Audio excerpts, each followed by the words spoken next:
Dear Mayor Kernachova, what will your legacy be in the city of Prague? You are the first woman and the first mother to be mayor. Do not squander this opportunity to make a mark. What will you fight for, and where will you draw a line against corruption, greed, and xenophobia? Do you lead to please the billionaires and real estate tycoons? Or do you want to govern to benefit all citizens? You live in one of the world's most beautiful cities. What have you done to protect it and keep its public spaces truly open to the public? Smart cities are not just places where a phone app can find you a parking space or a bench has a Wi-Fi connection. Smart cities are also places where people feel socially connected to each other, where communities are inclusive and welcoming to newcomers, and that can work together to solve problems. What are you doing as mayor to build this kind of smart city culture in Prague?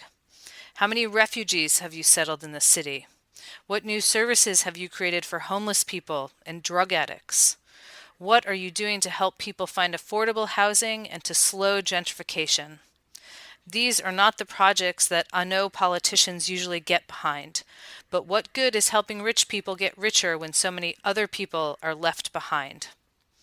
I have spent the last 17 years doing research about the communist-era architecture of the former Czechoslovakia. I write about panelaks and sídliště, about architecture becoming a form of industrial production in the socialist system and losing its connection to artistic practice. This sounds like a negative process, but over time I have really come to appreciate what this change made possible. Massive public investment in housing and a good quality of life for citizens in every city and town. As an American, what strikes me most about Czech cities today is how so many people take the value of this legacy for granted. The U.S. government has invested almost nothing in housing. The result is tens of millions of people without quality affordable housing and only the private market to rely on. Evictions are on the rise. Homelessness is rampant in cities like New York and San Francisco.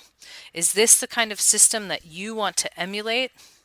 Of course, it's easy for the entrepreneurial class to criticize the sídliště as rabbit hutches and to prefer a single-family home in the suburbs or a new apartment in the city center for themselves.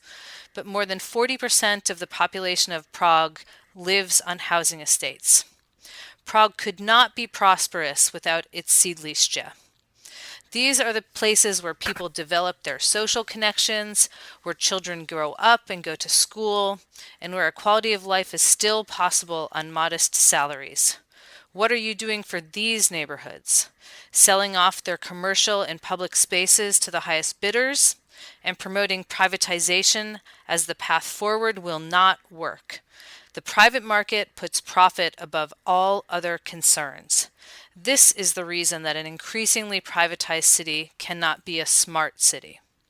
Please do not fall into this trap, as many others have, in the pursuit of a neoliberal urban vision. Sincerely, Kimberly Elman Zarecor, Associate Professor of Architecture, Director of the Bachelor of Arts in Interdisciplinary Design, the College of Design, Iowa State University in the United States.